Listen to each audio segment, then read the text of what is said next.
إن الحمد لله نحمده ونستعينه ونستغفره ونؤمن به ونتوكل عليه ونعوذ بالله من شرور أنفسنا ومن سيئات أعمالنا من يهده الله فلا مضل له ومن يضلل فلا هادي له وأشهد أن لا إله إلا الله وأشهد أن محمدًا عبده ورسوله أرسله الله تعالى بالحق بشيرًا ونذيرًا أما بعد فقد قال الله تبارك وتعالى في القرآن المجيد فأعوذ بالله من الشيطان الرجيم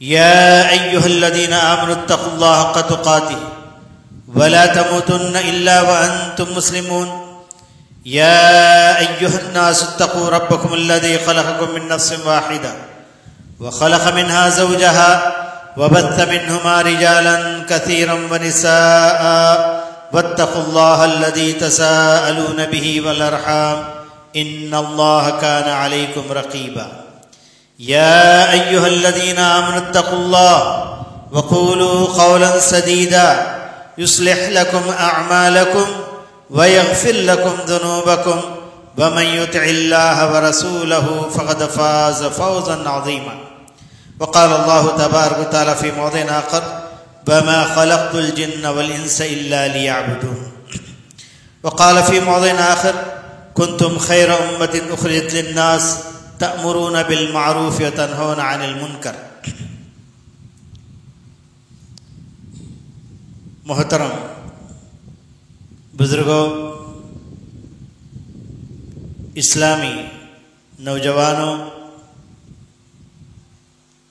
عزیز بچے اور بچیوں، اللہ تبارک و تعالیٰ نے انسان کو جو بنایا ہے، پیدا کر کے اس دنیا میں جو بھیجا ہے، اس کا ایک عظیم مقصد ہے۔ اس عظیم مقصد کو ہم دو حصوں میں تقسیم کر سکتے ہیں۔ پہلا مقصد، یا آپ یوں بھی کہہ سکتے ہیں کہ پہلا مقصد اور دوسرا مقصد۔ پہلا مقصد، انسان ہونے کے ناطے اس مقصد سے اس کو پیدا کیا گیا ہے کہ وہ رب کی عبادت کرے۔ یہ اس کا ایک دوسرا مقصد بھی رکھا گیا ہے اس کے پیدائش کا، وہ یہ کہ امت مسلمہ کا ایک فرد ہونے کے اعتبار سے رب کے مذہب کی طرف، رب کے دین کی طرف دعوت دینا بھی ہے۔ تو میرے عزیز دوستو اور بھائی، اللہ کے دین کی طرف دعوت یہ ایک عظیم فریضہ ہے، انسان کا فرض منصبی ہے۔ اللہ کی عبادت یوں تو ہم کچھ نہ کچھ کر لیتے ہیں، دن میں 5 دن کی نمازیں، 5 وقت کی نمازیں، رمضان کے روزے، کچھ زکوٰۃ اور خیرات اور صدقہ، اور اسی طریقے سے حج وغیرہ ہم کر لیتے ہیں۔ لیکن جہاں تک رب کے دین کی طرف دعوت کا معاملہ ہے، اس میں اکثر مسلمان غفلت برت رہے ہیں۔ اگر اسے پوچھا جائے تو یہ بھی جواب مل سکتا ہے یہ تو علماء کا کام، حالانکہ بات ایسی نہیں ہے۔ اللہ تبارک و تعالی ارشاد فرماتا ہے کنتم خیر امۃ اخرجت للناس تأمرون بالمعروف وتنہون عن المنکر وتؤمنون باللہ۔ اللہ تبارک و تعالی ارشاد فرماتا ہے سورہ آل عمران آیت نمبر 110 میں، فرمایا تم ایک بہترین امت ہو، تمہیں نکالا ہی اس لیے گیا ہے کہ تم لوگوں کو بھلائی کا حکم دو اور برائی سے روکو۔ تو بھلائی کا حکم دینا اور برائی سے روکنا، اسی کا نام دعوت ہے۔ جب تک آپ ایمان کی طرف دعوت نہیں دیں گے اور جب تک آپ کفر سے انکار نہیں کریں گے، دعوت کا فریضہ پورا نہیں ہوتا۔ تو اسی لیے علماء کرام نے کہا معمورات میں سب سے پہلی چیز جو ایک مسلمان کے اوپر، ایک انسان کے اوپر واجب ہوتی ہے، مسلمان کے اوپر جو واجب ہوتی ہے وہ ہے ایمان کی طرف دعوت دے، اسلام کی طرف دعوت دے. اور منہیات کی اگر فہرست بنائی جائے تو ان میں سے سب سے پہلی چیز جو ہے کہ مسلمان کے اوپر جس سے لوگوں کو روکنا ضروری ہوتا ہے وہ ہے کفر اور شرک. تو میرے عزیز دوستوں اور بھائی، ہم ایک امت مسلمہ کے فرد ہونے کی حیثیت سے اس کام کا کرنا ہمارے اوپر لازم ہو گیا. اس لیے کہ اللہ تبارک تعالیٰ نے جب سے انسان کو اس دنیا میں بھیجا، جب سے انسانیت پھلی پھولی، تب سے اللہ تبارک تعالیٰ انبیاء علیہ السلام کا ایک سلسلہ جاری رکھا، اور ایک کے بعد دیگر انبیاء کرام رضوان اللہ علیہم اجمعین انبیاء علیہ السلام اس دنیا میں آتے رہے اور رب کے دین کی طرف بلاتے رہے. لیکن سب سے آخری رسول حضرت محمد مصطفیٰ صلی اللہ علیہ وسلم کو جب اللہ تبارک تعالیٰ نے بھیجا تو یہ آخری رسول تھے. اس کے بعد رسولوں کا سلسلہ ختم ہو گیا، مگر انسان کا سلسلہ ختم نہیں ہو. انسان تو آتے رہیں گے، دنیا سے جاتے رہیں گے، قیامت تک یہ سلسلہ باقی رہے گا. کیا اس کا مطلب ان کو اللہ کی طرف نہ بلائیں؟ کہ اللہ کے دین کی طرف دعوت دینے والے کوئی نہ رہے؟ تو اس لیے اللہ تبارک تعالیٰ نے امت مسلمہ پر یہ فریضہ رکھ دیا کہ تم میں کا ہر شخص ایک داعی بنے، ہر شخص ایک داعی بن کر کام کرے. کلن بقدر استطاعتی. علماء کرام نے کہا کہ ہر شخص اس دعوت کے کام میں لگ جائے، ہر شخص اپنی استطاعت بھر اپنی طاقت کو اس راستے میں خرچ کرے.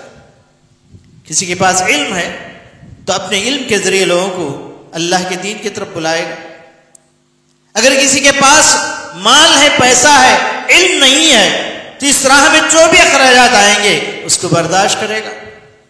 اگر کوئی شخص جس کے پاس مال بھی نہیں، علم بھی نہیں ہے، اللہ تبارک نے سب صحت سے نوازا ہے، تو دین کے کام میں جو بھی معاملہ آئے گا اس کو کر کے بتائے گا. کسی کے ہاتھ میں لے جا کر کوئی فولڈر تھما دینا، کسی کو محفل دعوت کی طرف بلا کر لے آنا، کسی کے پاس جا کر کلمہ طیب لا الہ الا اللہ کہو، اس بات کا حکم دینا. اس طریقے سے پوری امت اس بات کا احساس اپنے دل کے اندر جگائے کہ مجھے دعوت کا فریضہ مجھ پر عائد ہو چکا ہے اور مجھے دعوت کا کام کرنا ہے، تو کسی نہ کسی طریقے سے میدان میں لگ جائے. اللہ تبارک تعالیٰ نے اس دعوت کی فرضیت کو بتاتے ہوئے جا بجا قرآن مجید میں مختلف الفاظ سے امت مسلمہ کو ترغیب دلائی. ان میں سے ایک لفظ دعوت، اس کو اللہ تبارک تعالیٰ نے قرآن مجید میں بے شمار جگہ اس کا استعمال کیا ہے. فرمایا ادع الی سبیل ربک بالحکمت والموعظۃ الحسنہ، تم تمہارے رب کے راستے کی طرف بلاؤ، حکمت کے ساتھ اور بہترین نصیحت کے ساتھ بلاؤ. اگر ضرورت پڑ جائے تو اس معاملے میں ڈیبیٹ بھی کرو، مناظرہ بھی کرو، مجادلہ بھی کرو ضرورت کے مطابق. یہ آیت رہی سورہ نحل کی آیت نمبر 125. ایک اور جگہ سورہ قصص میں اللہ تبارک تعالیٰ نے آیت نمبر 80 پر 7 میں فرمایا وَادْعُ إِلَىٰ رَبِّكَ وَلَا تَكُونَنَّ مِنَ الْمُشْرِكِينَ، تم اپنے رب کی طرف بلاؤ اور مشرکین میں سے نہ ہو جاؤ. اکثر دعات نے اس آیت کو پیش کر کے کہا دعوت کا نہ کرنا گویا کہ مشرکین میں شامل ہو جانا. تو اس سلسلے میں مفسرین کی تفاسیر اگر دیکھی جائے تو امام طبری رحمۃ اللہ علیہ اپنی تفسیر میں فرماتے ہی وَلَا تَتْرُكَنَّ الدُّعَاءَ إِلَىٰ رَبِّكَ، تم اپنے رب کی طرف دعوت دینا نہ چھوڑو. وَتَبْلِيغَ الْمُشْرِكِينَ رِسَالَتَ، اے محمد صلی اللہ علیہ وسلم مشرکین تک تمہاری جو رسالت ہے اس کو پہنچانا نہ چھوڑو. اگر چھوڑ دو گے فتکون ممن فعل فعل المشرکین بمعصیت ربک، فرمایا اگر تم یہ کام چھوڑ دو گے، دعوت اللہ کا کام چھوڑ دو گے تو تم نے اللہ کی معصیت کرتے ہوئے ایسا کام کیا جو مشرکین کیا کرتے ہیں۔ تو میرے عزیز دوستو اور بھائی، اللہ تبارک تعالیٰ کبھی اسی دعوت کو تبلیغ کے نام سے بھی ذکر کیا ہے۔ فرمایا یا ایھا النبی بلغ ما انزل الیک من ربک وان لم تفعل فما بلغت رسالتہ۔ اے نبی، آپ جو کچھ اللہ نے تمہارے اوپر اتارا ہے قرآن و حدیث کی شکل میں، جو کچھ آپ اللہ تبارک تعالیٰ نے وحی کے ذریعے تمہارے اوپر نازل فرمایا ہے، اس دین کو لوگوں تک پہنچا دو۔ وَإِن لَّمْ تَفْعَلْ فَمَا بَلَّغْتَ رِسَالَتَهُ، اگر یہ کام تم نے نہیں کیا تو تم نے اپنے رسالت کا حق ادا نہیں کیا۔ تو اس سے پتہ چلا کہ تبلیغ دین حنیف کا کام پیارے نبی صلی اللہ علیہ وسلم فرض تھا، پھر اسی طریقے سے متبعین پر بھی فرض ہے۔ فرمایا ایک جگہ اللہ تبارک سورہ یوسف کے اندر، قُلْ هَٰذِهِ سَبِيلِي أَدْعُو إِلَى اللَّهِ عَلَىٰ بَصِيرَةٍ وَمَنِ اتَّبَعَنِي وَمَا أَنَا مِنَ الْمُشْرِكِينَ۔ فرمایا اللہ تبارک تعالیٰ نے آپ کہہ دیجئے قُلْ هَٰذِهِ سَبِيلِي، یہ میرا راستہ ہے، ادعو الی اللہ، میں اللہ کی طرف بلاتا ہوں اور میں اکیلا نہیں بلاتا ہوں، وَمَنِ اتَّبَعَنِي، میں علی بصیرت من اتبعنی، میں پوری بصیرت کے ساتھ میں بھی بلاتا ہوں اور میرے متبعین جتنے بھی ہیں وہ تمام کے تمام اللہ کے راستے کی طرف بلا رہے ہیں۔ جس کی تفسیر میں علماء اکرام نے لکھا ہے کہ جو بھی متبع ہے اس کے اوپر دعوت کا فریضہ عائد ہو جاتا ہے، اور جو بھی داعی اللہ ہے وہ اللہ کے رسول کا متبع ہونا اس کے اوپر ضروری ہو جاتا ہے۔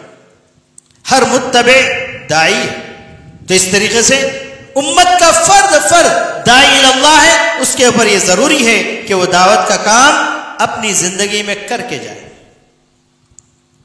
تو اسی لیے علماء کرام نے، محدثین اعظام نے اس دعوت کے فریضے کو بڑے اہتمام کے ساتھ اپنی اپنی کتابوں میں ذکر کیا ہے۔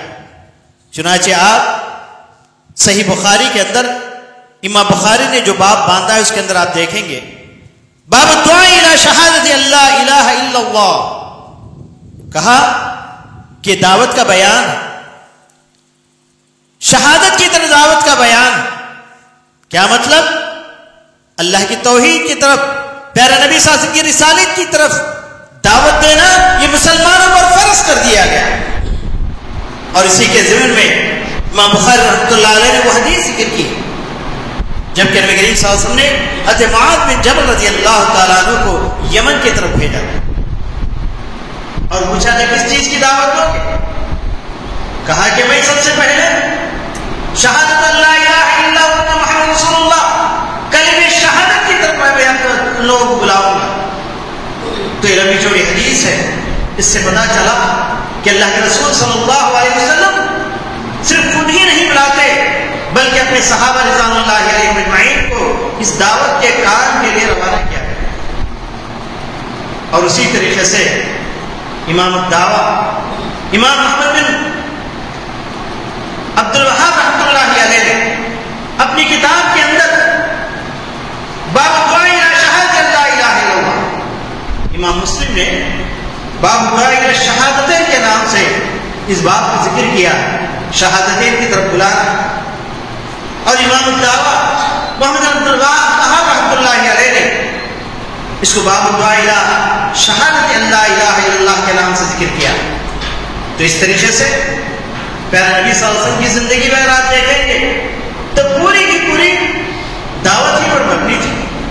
پیارے نبی صلی اللہ علیہ وسلم اٹھے بیٹھے چلے پھرے جہاں بھی جاتے تھے دعوت کا فریضہ انجام دیا کرتے تھے، کیونکہ یہاں پر علماء کرام عام طور پر یہ سمجھا کرتے ہیں اور اپنے آپ کو تسلی دے دیا کرتے ہیں کہ میں تدریس کا کام کر رہا ہوں، یہ بھی دعوت ہے، میں خطبہ دے رہا ہوں، یہ بھی دعوت کا کام ہے، میں درس قرآن کر رہا ہوں، یہ بھی دعوت کا کام ہے۔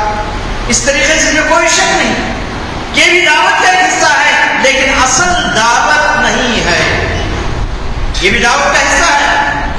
اور اسی لیے بعض علماء کرام نے دعوت اور تبلیغ کے اندر بھی فرق واضح کیا۔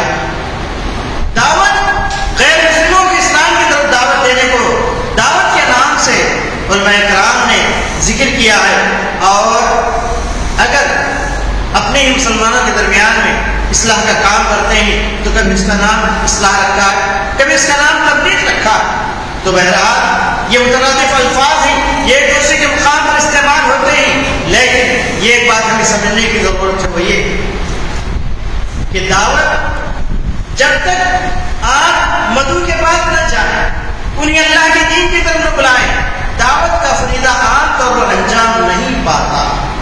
اس کے بعد مثال کے طور پر آپ کے ہاں کوئی فنکشن ہو رہا، آپ نے پنڈال ڈال دیا اور دیگ چڑھی ہوئی ہے اور بریانی بن رہی ہے، لوگ جمع ہو رہے ہیں، اور اس سے لوگوں نے پتہ چلا لیا کہ آپ کے یہاں اچھا فنکشن ہے اور لوگ جمع ہو رہے ہیں، لیکن پڑوسی کا آپ نے گھر جا کر دعوت نہیں، تو آپ کے پنڈال میں وہ کبھی نہیں آئے. وہ سمجھے گا کہ دعوت کچھ مخصوص لوگوں کے لیے ہے، وہی لوگ جائیں گے، جن جن کو بلایا گیا ہے وہی لوگ کھائیں گے، وہ کبھی بھی آپ کے آنگن میں یا آپ کے پنڈال میں کبھی قدم نہیں رکھے گا. تو دعوت کا فریضہ بھی کچھ ایسا ہی ہے. آج مسلمان یہ سمجھ بیٹھے ہی کہ دین ہمارا، یہ ہمارے لیے آیا ہے، ہم اس کے اوپر عمل کر لیں ہمارے لیے کافی ہے، اور غیر مسلم میں سمجھ بیٹھا ہے کہ دین اسلام مسلمانوں کے لیے ہے اور یہ ہمارے لیے نہیں ہے. تو جب تک آپ اس کو اس دین کی طرف نہ بلائیں گے، وہ کبھی بھی اس دین کی طرف آنے کے لیے تیار نہیں. اور کبھی کبھی ایسے بھی ہوتا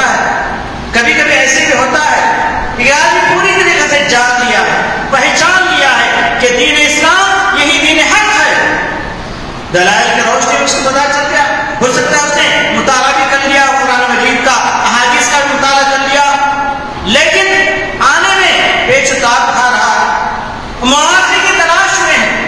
اس کی مثال ایسی ہے جیسے آپ ہائی وے پہ جا رہے ہیں، آپ کو جانا تھا حیدرآباد، آپ نے مدراس کا راستہ پکڑ لیا اور جا رہے ہیں.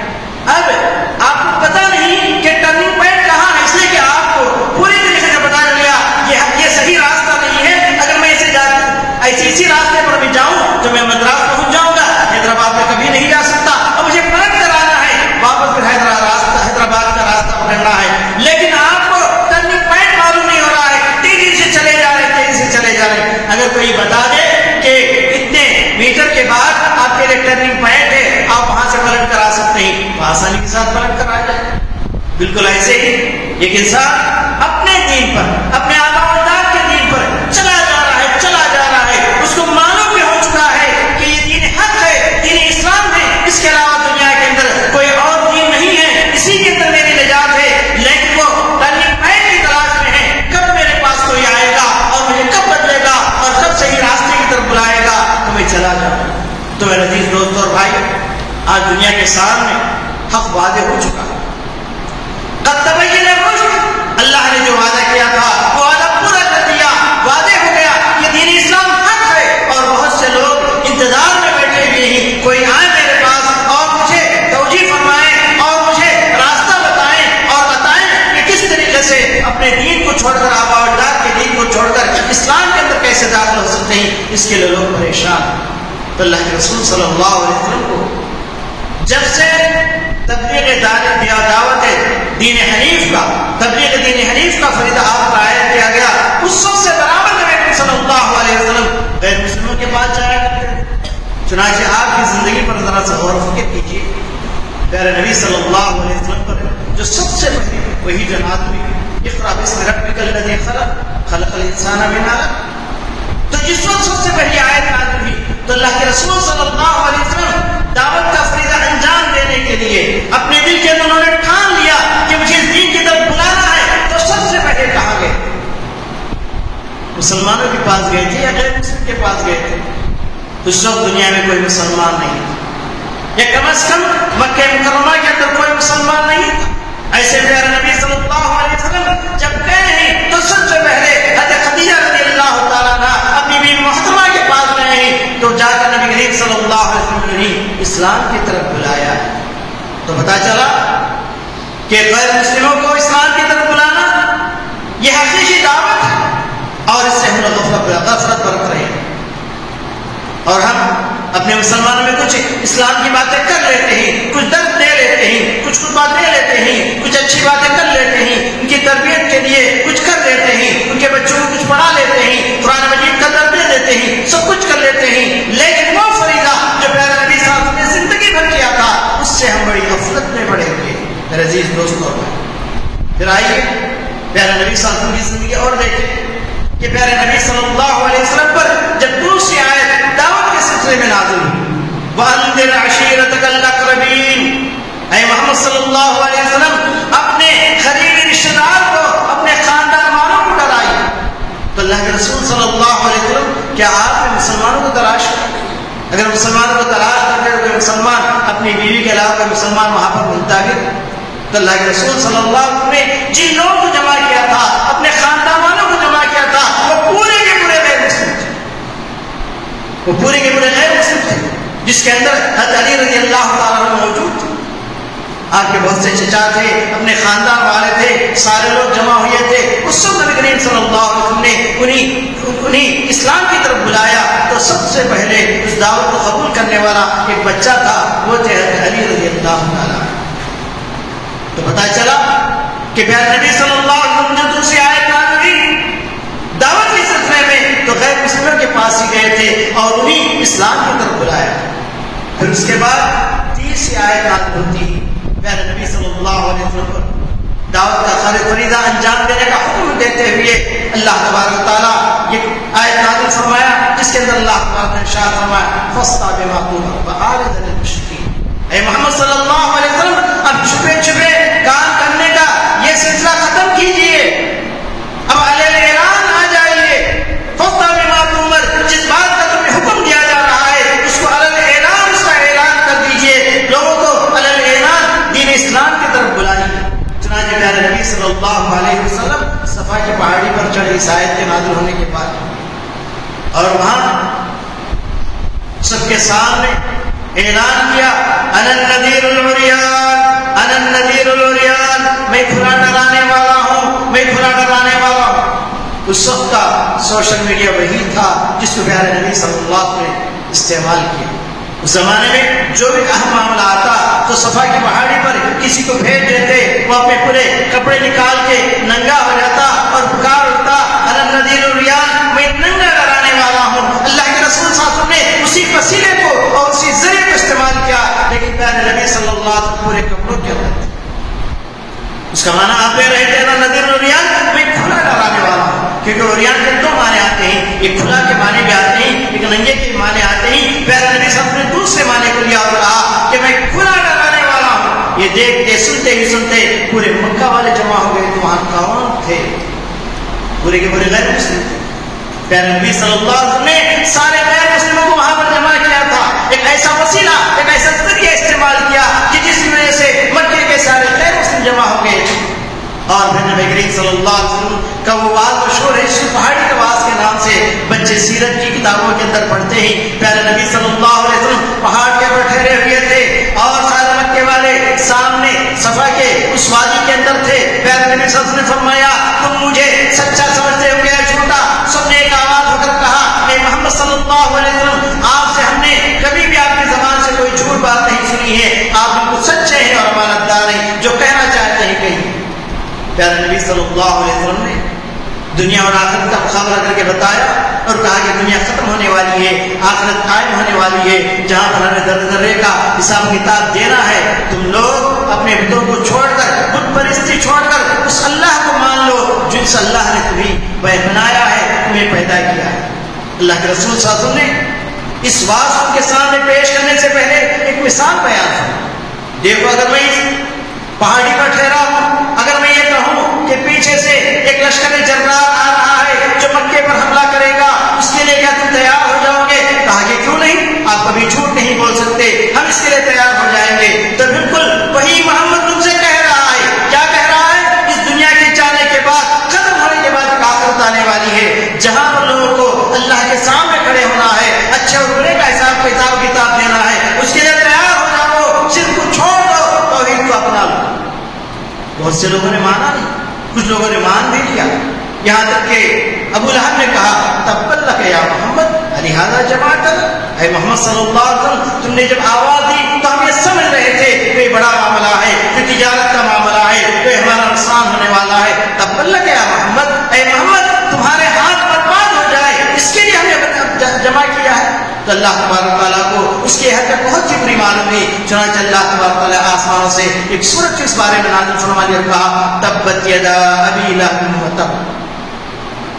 محمد کے نہیں بلکہ ابو لہب کے ہاتھ برباد ہو جائے اور وہ خود برباد ہو جائے، اور وہ اکیلا ہی نہیں اس کے ساتھ اس کی بیوی بھی جو جہنم کی طرف کھینچنے والی تھی وہ بھی برباد ہو جائے. اس طریقے سے اللہ تبارک تعالیٰ نے اس لعنت بھری سورت کو نازل فرمایا اور قیامت تک تب یعنی ابو لہب کی اس حرکت کو دنیا یاد رکھے گی. تو میرے عزیز دوستوں اور بھائیوں، نبی کریم صلی اللہ علیہ وسلم نے جب آواز دی تو کس کو آواز دی؟ غیر مسلموں کو آواز دی.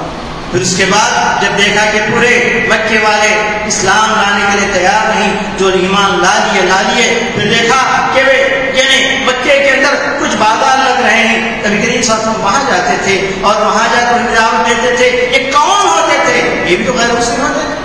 غیر مسلم کو آپ نے دعوت دی اور کچھ لوگ مان لیتے تھے، کچھ لوگ انکار کرتے تھے. اتنا ہی نہیں، جب پیارے نبی صلی اللہ علیہ وسلم نے ارادہ کیا کہ مکے والوں کے حجت پوری ہو چکی ہے، اس کے اندر جو ایمان لا لیے، اب اس کے بعد ہمیں اس دائرے کو آگے بڑھانا ہے. چنانچہ طائف کی طرف آپ نے سفر کیا تو طائف کے اندر کون تھا؟ طائف کے اندر وہی غیر مسلم تھے. ان کو اللہ کے رسول صلی اللہ علیہ وسلم نے دین اسلام کی طرف بلایا اور انہوں نے پیارے نبی صلی اللہ علیہ وسلم کی دعوت کو سن کر آپ پر یعنی پتھر برسائے تھے، آپ کو لہو نہان کر دیا تھا. یہ واقعہ بڑا مشہور تھا، لیکن نبی کریم صلی اللہ علیہ وسلم کبھی مایوس نہیں ہوئے، برابر اپنے اسے رسالت کو اور اس کارنامے کو جاری و ساری رکھا اور برابر بلاتے رہے. میرے نبی صلی اللہ علیہ وسلم بیعت عقبہ اولا، بیعت عقبہ ثانیہ، پہاڑ کے اندر جو بیعت ہوئی تھی میں مدینے والوں سے، وہ کون تھے؟ وہ بھی وہی لوگ تھے، غیر مسلم ہی تھے جو مدینے سے آئے ہوئے تھے. پیارے نبی صلی اللہ علیہ وسلم سے معاہدہ کیا تھا اور ان کی طرف اپنے ایک دائی کو بھیجا تھا، مسلمین امیر کو بھیجا تھا. وہ کون تھے؟ مدینے کے اندر پورے کے پورے غیر مسلم تھے. ان کی طرف پیارے نبی صلی اللہ علیہ وسلم نے دعا کو بھیجا. اور اسی طریقے سے پیارے نبی صلی اللہ علیہ وسلم حضرت معاذ بن جبل کو جب یمن کی طرف بھیجا تو وہ کون تھے؟ پیارے نبی صلی اللہ علیہ وسلم خود کہتے ہیں انک تاتی اہل کتاب فاذا جئتهم فادعهم الى شہادت ان لا الہ الا اللہ. اے معاذ تم جا رہے ہو، کس کے پاس جا رہے ہو؟ غیر مسلموں کے پاس جا رہے ہو، اہل کتاب کے پاس جا رہے ہو، اور جا کر انہیں یعنی اللہ کے دین کی طرف بلاؤ، لا الہ الا اللہ محمد رسول اللہ کی طرف بلاؤ. تو کہنے کا مطلب یہ کہ اللہ کے رسول صلی اللہ علیہ وسلم برابر یعنی جتنی دعوت کے جتنے کارنامے انجام دیے ہیں اکثر غیر مسلموں کے ساتھ تھے. ہاں اتنی بات ہے کہ ساتھ ساتھ مسلمانوں کی اصلاح بھی ہوتی جا رہی تھی، ساتھ ساتھ مسلمانوں کی اصلاح بھی ہوتی جا رہی تھی. آج ذرا سا اندازہ لگائیے کہ مسلموں کے اندر کتنے کام ہو رہے ہیں. صرف جمعے کے خطبے کا اندازہ لگا دیا جائے تو ہزاروں لاکھوں کی مسجدیں ہیں جہاں مسلمانوں کے درمیان میں خطبے ہو رہے ہیں، مسلمانوں کے اندر دین کا کام ہو ہی رہا ہے. لیکن آپ اس کے مقام میں بتائیے کتنے ایسے مقامات ہیں یا کتنے ایسے یعنی سینٹر ہیں یا کتنے ایسے کوششیں ہیں جو غیر مسلم کے لیے ہم نے کیا. تو میرے عزیز دوستوں اور بھائیوں، یہ کام ہم پر لازمی ہے، ہم پر ضروری ہے. ہر بچہ اس کے لیے تیار ہو جائے جس سے جتنا کام ہو سکے غیر مسلموں تک دعوت دین کو پہنچانے کا برابر پہنچائے. اللہ کے رسول صلی اللہ علیہ وسلم نے زندگی میں یہ کام کیا تھا. آپ نے جہاد کیا تھا دعوت دین حنیف کو پھیلانے کے لیے. آپ نے کس سے جہاد کیا تھا؟ کہ مسلمانوں سے جہاد کیا تھا؟ نہیں، غیر مسلموں سے جہاد کیا تھا اور وہ بھی بہترین وسیلہ تھا. اور آپ اگر تاریخ دیکھتے چلے جائے، ہر جہاد کے بعد، ہر لڑائی کے بعد، ہر غزوے کے بعد لوگوں کی تعداد مسلمانوں کی بڑھتے چلی جاتی ہے. اس طریقے سے پیارے نبی صلی اللہ علیہ وسلم ایک خاص اہتمام کرتے ہوئے غیر مسلموں کو اسلام کی طرف بلایا تھا. آج وہ فریضہ امت مسلمہ سے ختم ہو رہا ہے. آج مسلمان اس کی طرف دھیان نہیں دے رہے. ہاں مسلمانوں کی بات نہیں کہہ رہا ہوں، بلکہ علماء کرام بھی اس کی طرف دھیان دے نہیں رہے اور سمجھ رہے کہ ہم نے بہت کچھ کر لیا. لیکن میرے عزیز دوست اور بھائیوں، بہت کچھ ہمیں کرنا ہے، بہت کچھ ہمیں کرنا ہے. اس وقت تک کرنا ہے جب تک کہ ان سے ہم گواہی نہ لے لیں. جس طریقے سے پیارے نبی صلی اللہ علیہ وسلم نے حجۃ الوداع کے موقع پر سب کو دین حنیف کا کام ان کے اندر کرنے کے بعد، سب کو دین پہنچانے کے بعد کہا تھا کہ الا هل بلغ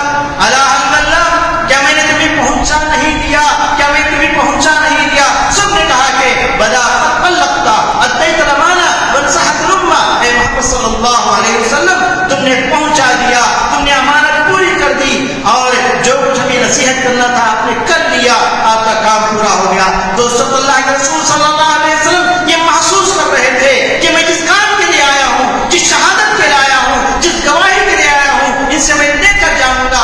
جب انہوں نے گواہی دی تو اللہ کے رسول صلی اللہ علیہ وسلم نے آسمان کی طرف منہ اٹھایا اور کہا اللہم فاشہد، اللہم فاشہد، اے اللہ اس گواہی کے اوپر تو گواہ رہنا، کل مجھے نہ پوچھنا کہ کیا تم نے پوری دنیا کو اپنا پیغام پہنچا دیا ہے کہ نہیں، تو اس گواہی کے اوپر تو گواہ رہنا۔ تو میرے عزیز دوست اور بھائیوں، یہ دعوت کا کام یہ مسلمانوں کے اوپر اللہ تعالیٰ نے فرض کر دیا ہے۔ ایک مسلمان اپنے لیے نہیں جیتا ہے بلکہ دین حنیف کے لیے جیتا ہے، اپنے لیے نہیں جیتا ہے دوسروں کے لیے جیتا ہے۔ اس لیے کہ اللہ تبارک تعالیٰ نے دعوت کا فریضہ اس پر عائد کرنے کے بعد اللہ تعالیٰ نے اس کے ایک لفظ سے ملقب کیا ہے کنتم خیر امۃ اخرجت للناس تأمرون بالمعروف وتنہون عن المنکر۔ اے مسلمانوں، تم کو اللہ تعالیٰ نے ایک بہترین امت بنایا ہے، بہترین امت ہونے کا تاج تمہارے سروں پر رکھا ہے، اس لیے رکھا ہے کہ تم برابر نیکی کا حکم دیتے رہو اور برائی سے روکتے رہو۔ سب سے بڑی نیکی یہ ہے کہ تم ایمان کی طرف لوگوں کو بلاؤ، اسلام کی طرف بلاؤ، اور سب سے بڑی برائی یہ ہے کہ لوگ شرک سے بچاؤ، لوگ کفر سے بچاؤ۔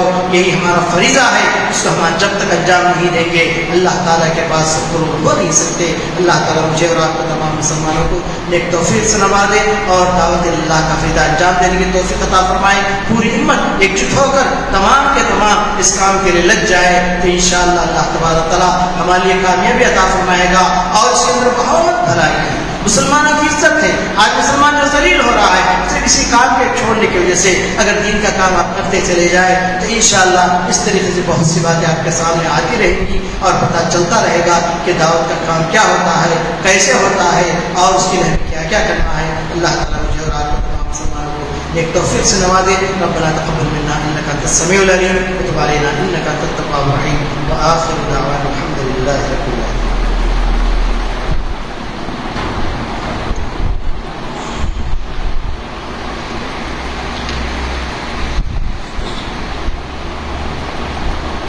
إن الحمد لله نحمده ونستعينه ونستغفره ونؤمن به ونتوكل عليه ونعوذ بالله من شرور أنفسنا ومن سيئات أعمالنا من يهده الله فلا مضل له ومن يضلل فلا هادي له وأشهد أن لا إله إلا الله وأشهد أن محمدا عبده ورسوله أرسله الله تعالى بالحق بشيرا ونذيرا أما بعد فقد قال الله تبارك وتعالى في القرآن المجيد أعوذ بالله من الشيطان الرجيم إن الله وملائكته يصلون على النبي يا أيها الذين آمنوا صلوا عليه وسلموا تسليما اللهم صل على محمد وعلى آل محمد كما صليت على إبراهيم وعلى آل إبراهيم إنك حميد مجيد اللهم بارك على محمد وعلى آل محمد كما باركت على إبراهيم وعلى آل إبراهيم إنك حميد مجيد وصلى الله على جميع الأنبياء والمرسلين والملائكة المقربين وعلى الصحابة أجمعين اللهم خذ الستر والسلامة والعافية علينا وعلى عبيد الحجاج الغداة والمسافرين في برك وبحرك من أمة محمد صلى الله عليه وسلم اللهم اغفر لجميع المؤمنين والمؤمنات والمسلمين والمسلمات من الأحياء والأموات ربنا تقبل منا إنك أنت السميع العليم وتب علينا إنك أنت التواب الرحيم عباد الله رحمكم الله إن الله يأمر بالعدل والإحسان وإيتاء ذي القربى وينهى عن الفحشاء والمنكر والبغي يعظكم لعلكم تذكرون واذكروا الله يذكركم وادعوه يستجب لكم ولذكر الله تعالى